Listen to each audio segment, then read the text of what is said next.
राधे राधे, हरे कृष्णा। आप सभी का हमारे इस चैनल पर बहुत बहुत स्वागत है। तो आज की इस वीडियो में मैं आपको तुलसी विवाह की विधि बताने वाली हूँ और तुलसी विवाह की सभी रस्में मैं आपको स्टेप बाय स्टेप इस वीडियो में बताऊंगी। तो वीडियो को अंत तक जरूर देखिएगा। तो देखिए, कार्तिक मास की जो देवउठनी एकादशी आती है, जिस दिन श्री हरि 4 महीने की योग निद्रा के बाद जागते हैं, उस दिन से लेकर पूर्णिमा तक यानी कार्तिक मास की पूर्णिमा तक तुलसी जी का विवाह किया जाता है। इन 5 दिनों में किसी भी दिन आप ये विवाह करा सकते हैं। तो देखिए, तुलसी जी का विवाह भगवान विष्णु के स्वरूप शालिग्राम जी के साथ किया जाता है, या फिर आप भगवान विष्णु के साथ भी ये विवाह संपन्न करा सकते हैं। और तुलसी जी का विवाह अगर हम कराते हैं तो हमारे लिए बहुत सौभाग्य की बात होती है। और तुलसी विवाह की इस पवित्र विधि को आप बिना ब्राह्मण को घर पर बुलाए स्वयं से भी बड़ी ही सुगमता, बड़ी ही आसानी के साथ कर सकते हैं। तो चलिए विधि को शुरू करते हैं। तो यहाँ पर मैंने रंगोली बना ली है, आटे से स्वस्तिक बना लिया है और अष्टदल कमल बनाकर उसके ऊपर अपनी तुलसी माता के गमले को रख दिया है। स्वस्तिक का चिन्ह आप जरूर बनाएं, क्योंकि कोई भी शुभ और मांगलिक कार्य अगर हम करते हैं तो स्वस्तिक का चिन्ह जो है वो हमें जरूर बनाना चाहिए। और ये देखिए, तुलसी जी का पौधा जो है वो आपको एकदम नया, एकदम छोटा नहीं लेना है और ना ही बहुत पुराना, बहुत बड़ा होना चाहिए। आपको बीज की जो तुलसी मैया होती हैं, जिनमें मंजरी आ रही होती हैं, वो लेनी है। और इसके साथ देखिए, अब हम चौकी या पटा रख लेंगे। और ये भगवान विष्णु का, शालिग्राम जी का पीला जो रंग होता है वो पसंदीदा रंग होता है, तो यहाँ पीले रंग का आसन बिछा लेंगे हम। और इसके बाद तुलसी मैया को लाल रंग की चुनरी उड़ा देंगे हम। लाल रंग जो है वो बहुत शुभ माना जाता है विवाह के लिए। अब यहाँ पर अगर आप एकादशी की तिथि पर ये विवाह संपन्न कराते हैं तो आपको तिल या गेहूं का प्रयोग करना है, चावलों का प्रयोग नहीं करना है। तो यहाँ पर तिलों के आसन पर प्रथम पूज्य गणपति जी की हम स्थापना कर लेंगे। अब देखिए, विवाह जैसी विधि को संपन्न कराने के लिए सभी देवी देवताओं की उपस्थिति अनिवार्य होती है। तो कलश की स्थापना आप जरूर करें। यहाँ मैंने पीतल का कलश लिया है, उस पर स्वस्तिक बना लिया है रोली से, कंठ पर मोली बांध ली है, 5 पल्लव लगा लिए हैं। आपको अगर आम के पत्ते ना मिले तो आप अशोक के पत्ते भी प्रयोग कर सकते हैं। कलश के अंदर जल, गंगा जल, सिक्का, हल्दी की गांठ, सुपारी, थोड़े से तिल, थोड़े से पुष्प डालकर कलश को स्थापित कर लें। अब इसके साथ ही तिलों के आसन पर हम भगवान विष्णु की छवि को विराजमान कर लेंगे।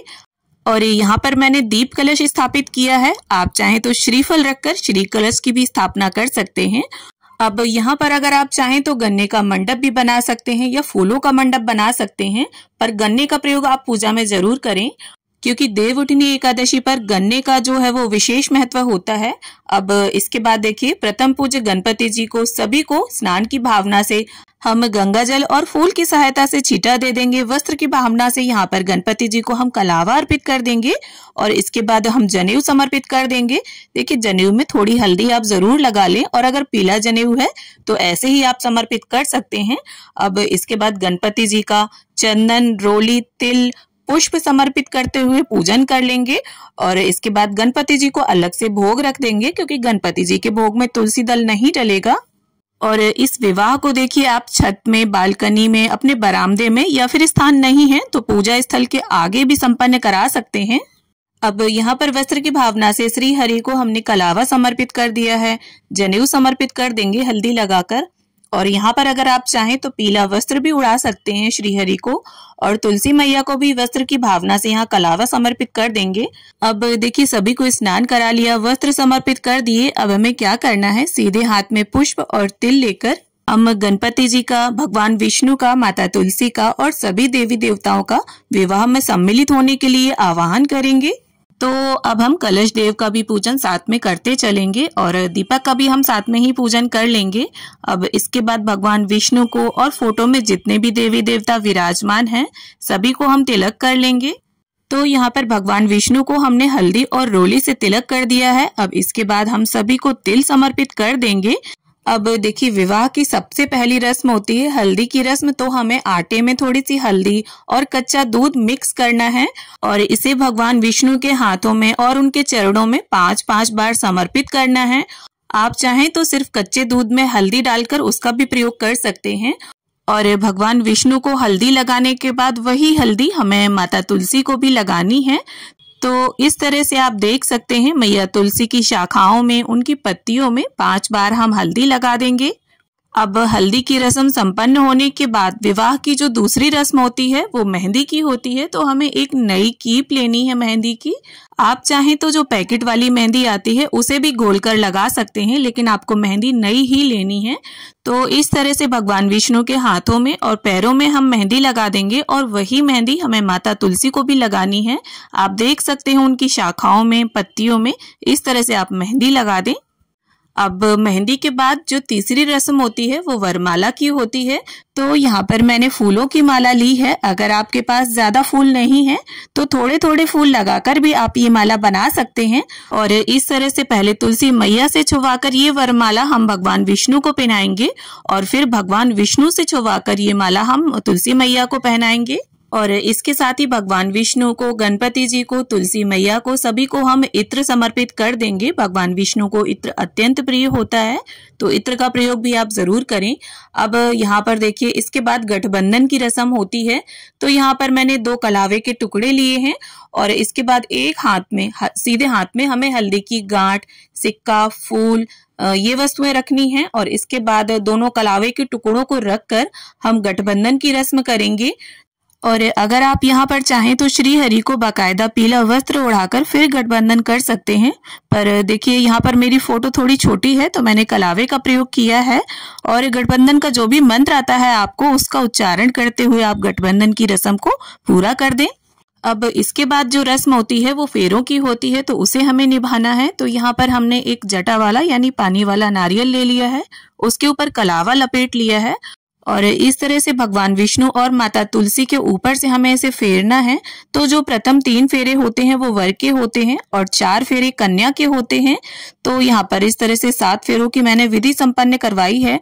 अगर आप चाहें तो जो गमला छोटा है अगर आपका तुलसी मैया का, तो उसे हाथों में लेकर इस विधि को भी आप संपन्न करा सकते हैं।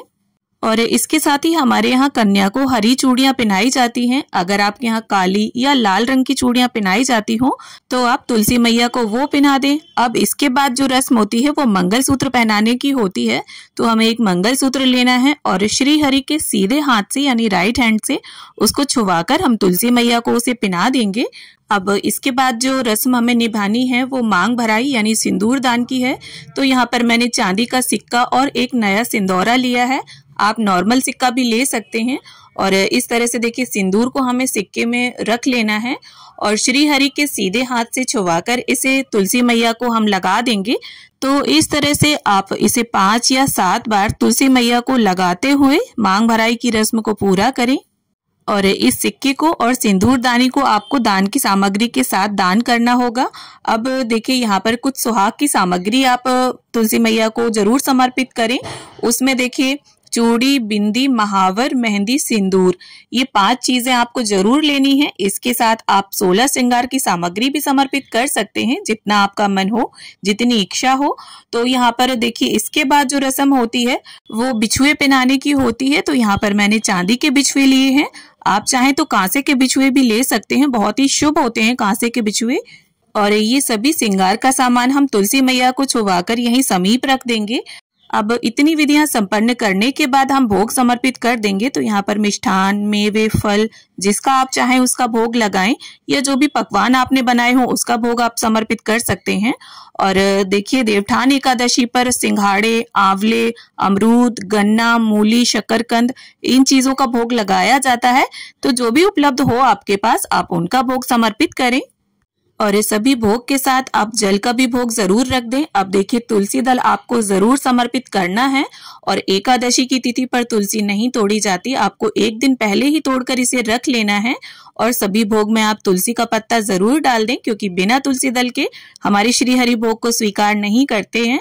अब इसके साथ ही आपसे जो भी वस्त्र या बर्तन बन पड़े वो दान करने हैं आपको। यहाँ पर मैंने साड़ी, पैंट शर्ट का जोड़ा, कुछ टॉफियां और एक पीतल की कटोरी ली है। अगर आपसे बन पड़े तो आप इतना सब दान करें, वरना आप एक अंगोछा और ब्लाउज पीस भी ले सकते हैं। और उस पर कुछ मेवे, मिष्ठान, फल, जितनी आपकी इच्छा हो वो रख दें।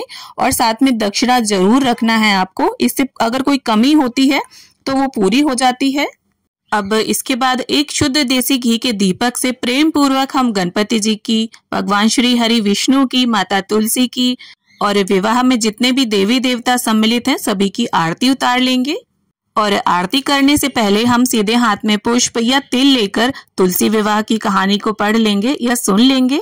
और इसके बाद अब हमें सीधे हाथ में थोड़ा जल लेना है और चौकी के आसपास इस प्रकार से 3 बार फेरकर पूजा का आचमन कर लेना है और हाथ जोड़कर माता तुलसी से और श्री हरि से ऐसी प्रार्थना कर लेनी है कि हे प्रभु, हमने श्रद्धा पूर्वक इस विवाह को संपन्न करवाया है। इस विवाह को संपन्न करवाने में यदि हमसे कोई भूल चूक हो गई हो तो कृपा करके हमें क्षमा करें।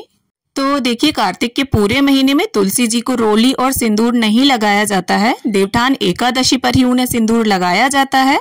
और देखिए, कार्तिक का जो पूरा महीना है वो तुलसी पूजा के लिए बहुत विशेष होता है। तो अगर आप ज्यादा कुछ ना कर सकें तो डेली 1 दीपक तुलसी जी के समीप जरूर दान करें। और इसके साथ अगर आप चाहें तो 365 बाती का दिया या 11, 21, 51 जितनी आपकी इच्छा है उतने दिए दान करें। और जब इस पूजा विधि को आप संपन्न कर ले तो अंत में 5, 7, 9 या 11 फेरी लगा सकते हैं आप, टॉफी से, मिश्री से, इलायची दाना, ड्राई फ्रूट्स, जिससे आपका मन करे। और इसके साथ ही एकादशी के दिन को छोड़कर अगर आप इस विवाह की विधि को संपन्न कराते हैं तो आप चावलों का प्रयोग कर सकते हैं। और दीपदान आप कार्तिक मास में जरूर करें क्योंकि बहुत अधिक पुण्य फल की हमें प्राप्ति होती है। तो उम्मीद करती हूँ तुलसी विवाह विधि की ये वीडियो आप सभी को जरूर पसंद आएगी। वीडियो अगर थोड़ी भी अच्छी लगी हो, थोड़ी भी पसंद आई हो तो प्लीज वीडियो को लाइक करें और मेरे साथ जुड़े रहने के लिए चैनल को सब्सक्राइब कर लें।